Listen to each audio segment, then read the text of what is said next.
안녕하세요. 오늘도 영상을 촬영하게 되었습니다. 네, 오늘 같은 경우는 저번 시간과 다르게 저번 시간 허리 척추 협착증이나 척추 디스크를 다뤘다면 이번에는 이제 어깨 쪽을 다루고자 해요. 우리가 흔히 많이 듣고 접하고 있는 오십견 증상 있으신 분들, 그 다음에 어깨 회전근개 파열이라고 해서 지금 현 상태에서 파열이 됐을 때 운동을 하시진 않으시겠지만 과거력 중에 그런 이상 소견으로 인해서 가동에 좀 제한을 받거나 통증이 간간히 있으시다라고 하시는 분들이 있으실 거예요. 젊은 층에서도. 그래서 그런 것들에 대한 질환의 분별력, 그다음에 정확히 뭐가 다른 건지, 그리고 어떻게 예방과 치료가 들어가나 이런 것도 좀 다루고자 합니다. 일단은 회전근개라는 단어 자체를 이해를 하셔야 될 것 같아요. 회전근개는 이제 어깨 뼈를 움직이는 근육의 힘줄을 말을 하는데, 우리 이런 조직세포, 그러니까 뼈 말고 인대나 뭐 힘줄 같은 그런 부분들이 손상됐을 때는 다시 회복되기가 쉽지가 않아요. 우리가 쉽게 말해서 이제 고무줄이 한번 늘어나면 다시 이제 수축성을 이루기가 쉽지가 않죠. 결국에는 그 주변에 이제 연결고리, 그러니까 고무줄이 연결되어 있는 그 덩어리들을 강화가 돼서 그거에 대한 제 역할을 잘 해주던지, 거기에 무리가 되지 않게. 연결고리라는 게 사실 무리가 된다는 거는 그 어떠한 어떠한 덩어리와 덩어리가 연결되는 그 부분을 이어주고 있는 상황인데, 그 덩어리들이 제 역할을 못하면 그 역할에 대한 부담이 더 커지겠죠. 그 연결고리의 부분들이. 그렇게 그냥 간단하게 비유를 하자면 그런 표현인데, 일단은 이 회전근개라는 건 힘줄을 표현을 하는데, 이게 이제 말 그대로 파열됐다, 손상됐다라고 생각을 해주시면 될 것 같아요. 그래서 어깨 뼈를 이제 덮고 있는 근육이라는 게 있죠. 한국말로 하면 이제 극상근, 극하근, 견갑하근, 소원근, 이렇게 네 가지로 주어져 있는데, 얘네들이 이제 견갑대를 움직이게 하는 그런 근육결이라고 보시면 될 것 같아요. 근데 이게 이제 뭐 파열의 이유로는 나이가 들어서 이제 그 힘줄이라는 것도 다니까 마모가 되는 현상이라고도 볼 수 있고, 뭐 퇴행성으로 온다고 볼 수 있겠죠. 그리고 이제 외부의 충격, 가한 충격을 받으면 이제 이 연결고리라는 것도 충격에서 끊어질 수 있는 그런 조직이라고 봤을 때, 그런 과도한 충격, 힘이 가해졌거나 아니면 너무 뭐 소위 말해서 타이밍이 되게 안 맞아서 이게 손상이 가지는 부분들도 있어요. 그래서 과도한 스포츠를 제대로 어깨 사용이나 견갑의 안정이 떨어진 상태로 하다 보면 그거에 대한 무리를 줘서 이로 인해서 이제 파열이 될 수도 있고, 또한 마모로 인해서 얇아져서 이제 파열이 발생하는 경우들도 있어요. 어찌됐건 단순히 말하면 사용을 제대로 할 줄 모르고 막 사용하다 보면 이런 증상들이 나타난다라고 보시면 돼요. 그래서 일단 어깨 회전근개 파열이 되는 경우들은 노인뿐만 아니라 젊은 층에서도 많이 발병이 되고요. 그리고 특별한 그런 소견으로는 어떤 한 특정 각도에서의 통증에서 유발이 되는데, 그건 이제 이 소켓 구조상 소켓에서 이제 소켓에서 이렇게 넘어가는 구조, 그러니까 위로 올리거나 뒤로 제껴지는 구조는 이 소켓에 들어가 있는 구조에서 이렇게 넘기는 구조가 되거든요. 이 안에서의 돌 때는 괜찮지만 이걸 돌아 올리는 힘은 근육의 힘이 가해줘야 하는데, 그 부분에서 파열, 연결고리 힘줄이 파열이 됐으니까 그게 이제 보상으로 못 나오는 증상이 되다 보니 이런 통증들이 유발이 되고요. 그래서 이제 특정 각도에서 힘이 든다라고 더 말을 하는 거예요. 이 소켓 구조상. 그래서 이제 근력이 약화되고 또 뭐 어깨 결림도 나타날 수 있고요. 왜냐하면 이제 주변 통증에서 유발되면 그 주변 조직들도 계속 뭔가 퇴화되고 있는 거잖아요. 그래서 그런 거랑, 그다음에 삐걱대는 소리, 그러니까 이게 힘줄 자체가 연결고리가 불안정성을 가지고 있기 때문에 이 뼈들이 안정성 있게 돌아가지 않다 보니까 그런 조직들이 이렇게 어그러지는 그런 느낌의 소리 때문에 그런 삐걱거리는 소리가 날 수도 있고요.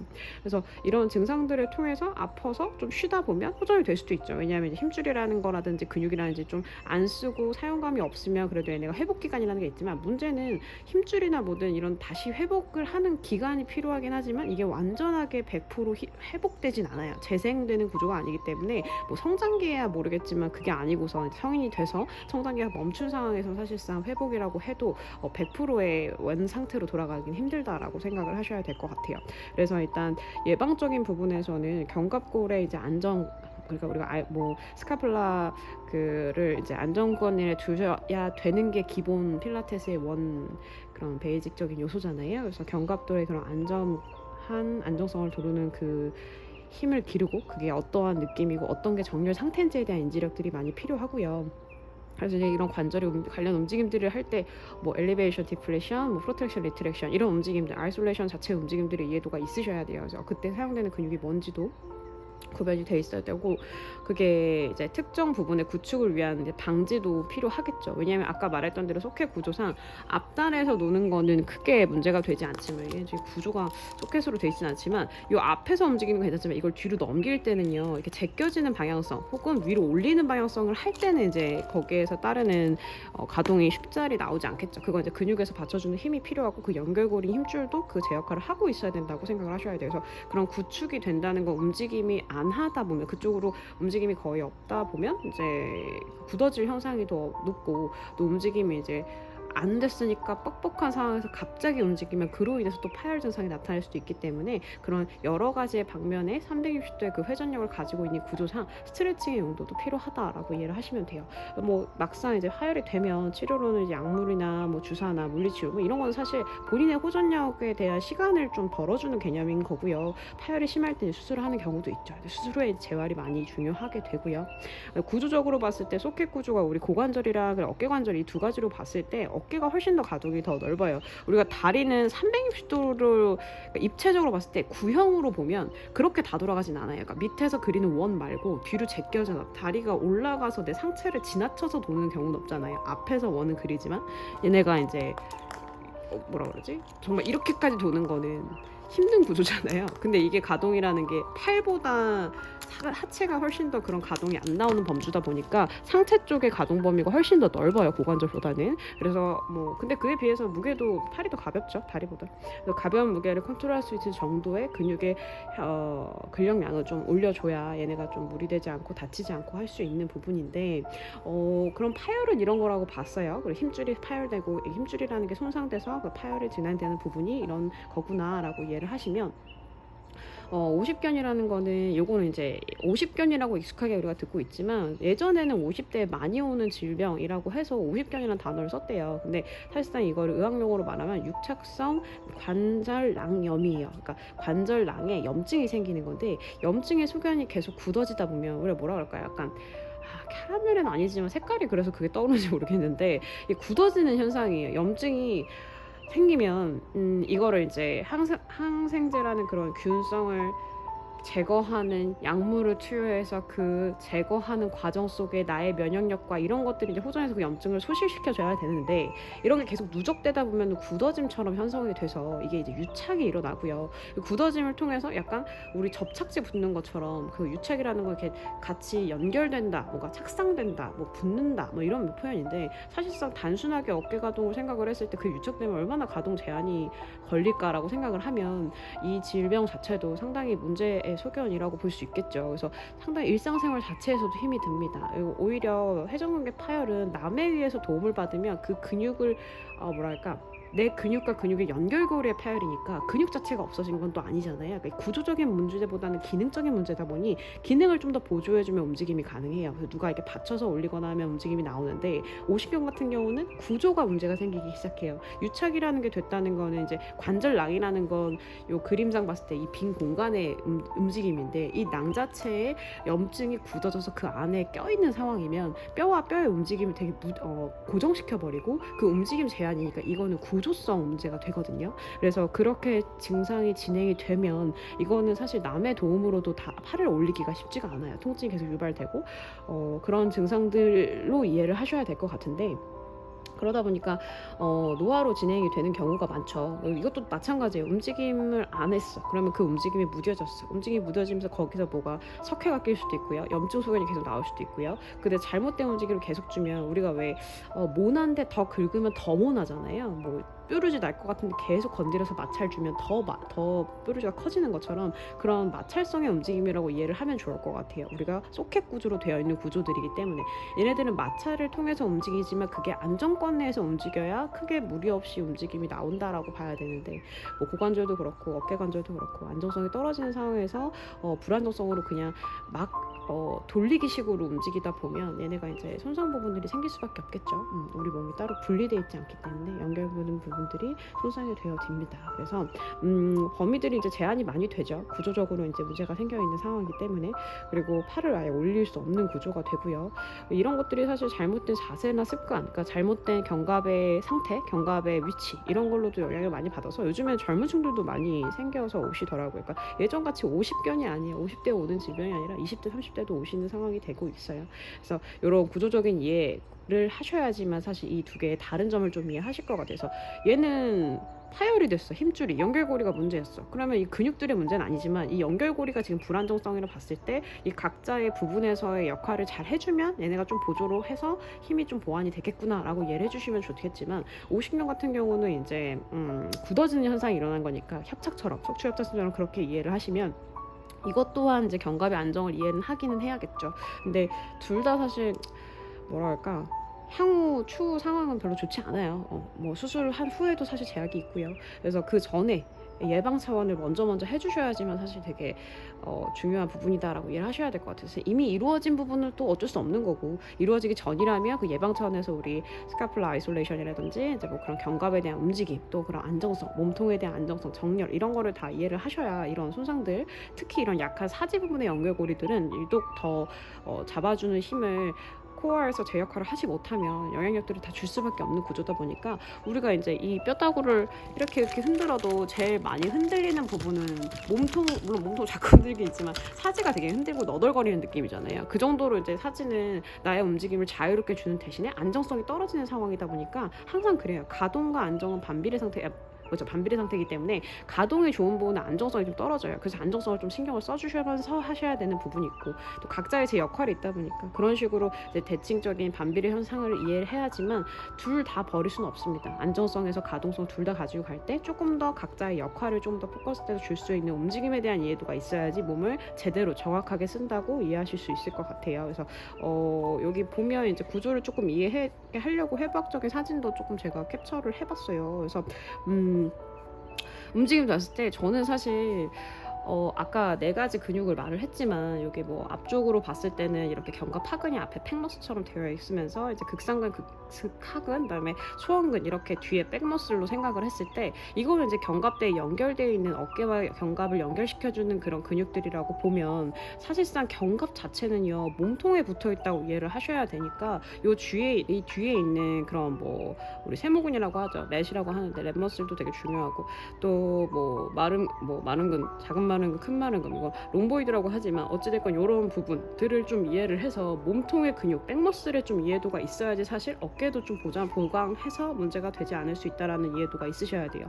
뭐 세모근보다 저는 사실상 롬보이드 메이저 마이너가 되게 중요하다고 생각을 하거든요. 이런 움직임들에 대한 이해도. 그래서 뭐 정거근도 사실 좀 중요하고요. 그래서 몸통에 어둘러서 가지고 있는 뒷후판의 근육들은 다 중요하다고 봐야 돼요. 어깨지만 사실 어깨가 어디 붙어 있는지 이해를 하면 상체 위쪽에 있는 그런 흉추의 움직임에 가동을 주는 모든 근육들이 사용되는 부분이 다 연관이 있다라고 이해를 하셔야 될 것 같아요. 그래서 거기에 관련된 동작들을 몇 가지 뽑아봤는데 일단 리포머 먼저 볼게요. 리포머에서 우리 그냥 스카플라 움직임 에서 이해도가 어덕션, 어브덕션, 뭐 익스텐드 로테이션, 인터널 로테이션 뭐 이런 거 생각을 했을 때 사이드 한 플랩이란 동작이 시팅도 있고 닐링도 있죠. 그래서 시팅으로 먼저 하는 게 아무래도 쉽다 보니까 우리 에센셜에 있는 시팅 자세로서 이렇게 인터널 로테이션, 엑스터널 로테이션 그리고 이거 근데 팔꿈치를 고정시키고 해야겠죠. 팔꿈치를 고정시키는 이유는 뭘까요?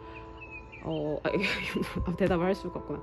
팔꿈치를 고정시키는 이유는 견갑의 안정성을 유지한 상태에서 가동을 주기 위함이에요. 아까도 말했다시피 안정과 가동은 항상 반비례적으로 같은 퍼센트를 가지고서 나누기식이기 때문에 뭐 하나가 없어지지 않아요. 그러니까 무슨 말이냐면 반비례한다는 의미 자체가 사실 반비례도 균형이잖아요. 밸런스거든요. 어디가 올라가면 어딘 내려가요. 근데 올라가고 내려가는 범주가 같죠. 그런 퍼센트에 대해 비율을 봤을 때 걔네들을 100으로 보면 어떤 게 60이면 어떤 건 40이고요. 어떤 게 80이면 어떤 건 20이에요. 그렇지만 100과 제로는 없어요.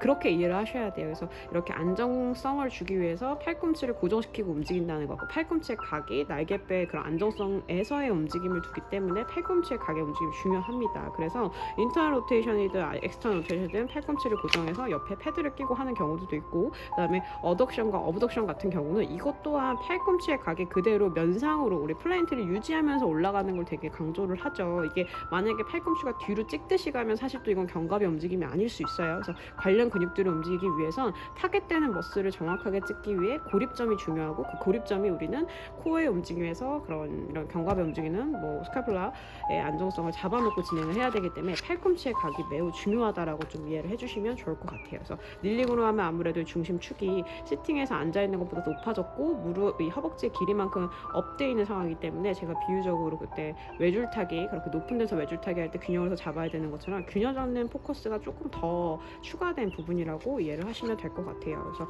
그렇게 4가지 근육. 근데 또 닐링에서는 뒤에 보면 또 추가적인 동작들이 있잖아요. 팔을 피고 하는 동작들. 근데 이거는 오십견 있고 이렇게 증상이 있으신 분들한테 그닥 좋지는 않을 것 같아요. 그리고 뭐 아직은 예방 차원에서 하는 움직임이면 괜찮지만 있는 상황에서는 사실 매우 무리될 수 있죠.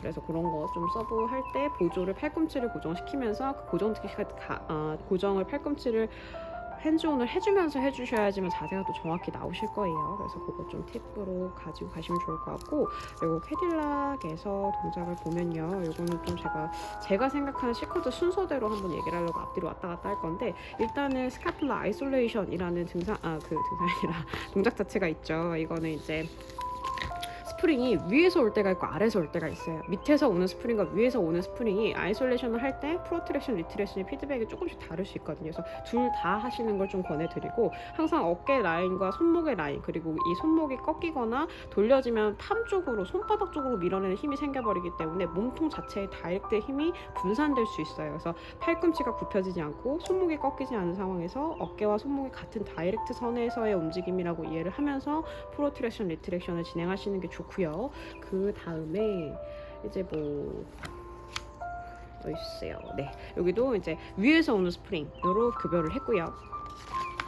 이런 움직임을 할 때 사실 고정한다는 힘 자체가 아까 말씀드렸던 그 마지막 사진에서 해부학적인 몸통을 고정하는 힘의 근육들을 다 쓰게 되겠죠.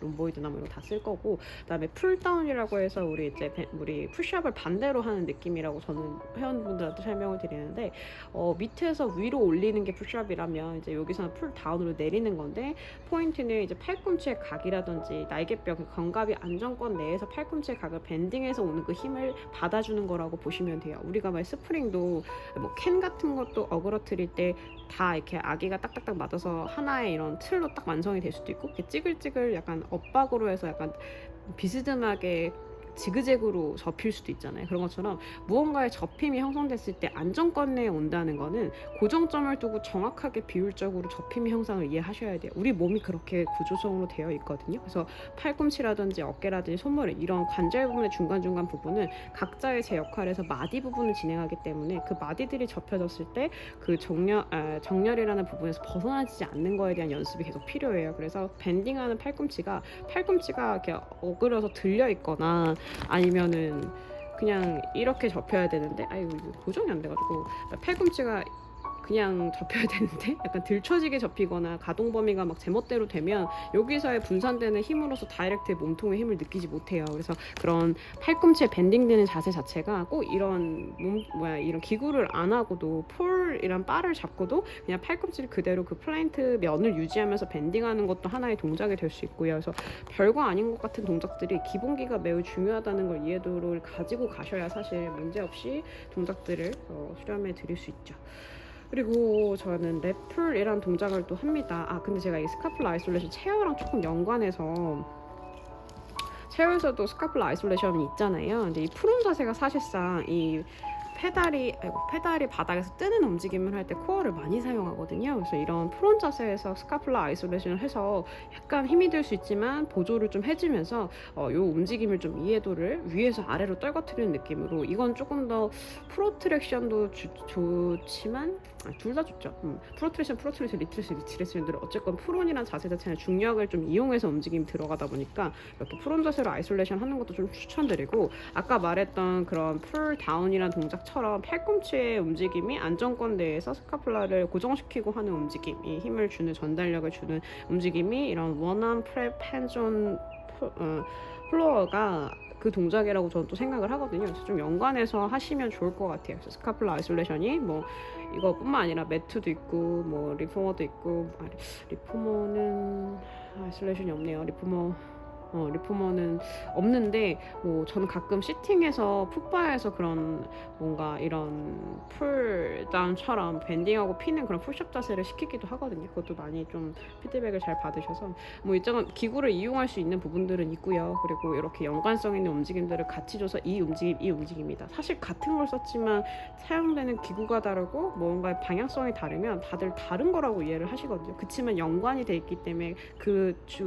타겟 주려고 했던 집중적인 근육은 계속 사용이 될 수 있겠죠. 그래서 그런 시퀀스로 가야 그날 하루에 무언가를 했다는 걸 더 많이 느끼실 수 있기는 해요. 그래서 그렇게 연관되는 움직임들을 좀 같이 묶어서 진행하면 좋을 것 같고, 그 다음에 랩풀이라는 동작도 전 되게 좋아하는데, 이것 또한 마찬가지예요. 이 안정권 내에서 몸통을 고정하는 힘, 그 다음에 팔이 올라갈 때의 그 움직임에서의 쓰이는 몸통의 그런 근육들을 또 피드백 받기 위해서 되게 좋은 동작이어서 랩풀이라는 동작을 해서 좀 몸통을 고정시키고 팔꿈치의 움직임을 통해서 이렇게 날개 견갑의 움직임이 들어가는데, 요거는 등 바닥에 지금 누워있지 않잖아요. 스파인 자세가 아니고 시팅으로 하기 때문에 허공에 있는 상태죠, 스카플라가. 그 때문에 조금 더 어려울 수 있어요. 시팅 상태에서 스카플라 안정권 내에 둔 상태에서 움직임이 들어가기 때문에. 그래서 제가 순서를 이렇게 풀다운이나 스카플라 아이솔레이션을 풀온이든 뭐 스파인이든 이런 동작으로 좀 인지를 한 다음에 이렇게 랩풀 동작을 하게끔 안내해 드리고, 그 다음으로는 이렇게 사이드암 풀이라고 해서 사이드 면에서 랩풀과 흡사한 동작, 밴딩하는 건데, 뭐 앉아있는 게 이 안쪽에 앉아있을 수도 있지만 바깥쪽 외측으로 앉아서 밴딩을 할 수도 있거든요. 그래서 그런 식으로 여기에 앉아서 밴드를 이제 그 바를 내리는 동작, 밴딩하는 동작, 팔꿈치를 그것도 같이 연달해서 랩풀 다음에 사이드, 그 다음에 다시 또 랩풀, 그 다음에 또 반대 사이드, 이런 식으로 진행을 하는 시퀀스도 많이 하고요. 그 다음에 몸통에 대한 고정의 힘을 잘 모르시는 분한테는 이렇게 프레스 다운이라고 해서 우리 바 이렇게 다이렉트로 내리는, 전 이거 설명할 때 그런 표현도 했어요. 그 왜 폭탄 터트릴 때 되게 묵직하게 아래로 꾹 누르잖아요. 다이렉트 힘으로 밑으로 수직하게 내리는 그런 방향성처럼 내 몸을 고정하고 그 바를 누른다라는 느낌으로 진행을 하라고 하면, 물론 올라올 때 그 버티는 힘도 필요하고 내릴 때 내가 쏠리거나 앞으로 쏟아지지 않게끔 버티는 힘도 필요하는, 그걸 이렇게 몸통을 고정하는 힘, 상체의 몸통을 고정하는 힘으로 동작을 좀 설명해 드리고 있어요. 그래서 이런 식의 시퀀스들이 들어가면 아무래도 타겟 머슬이 계속 반복적이게 되다 보니까 이런 어깨나 백머슬에 대한 인지력이 조금 더 올라가실 수 있거든요. 그래서 이런 가장 중요한 거는 스카플라의 안정성이죠. 견갑골의 안정성, 그 이해도가 있으시고 그 안에서 어떠한 움직임이 들어가고 그 움직임이 들어갈 때 몸통이라는 가장 메인적인 부분의 근육들은 어떻게 사용이 되는지에 대한 이해도가 있으시면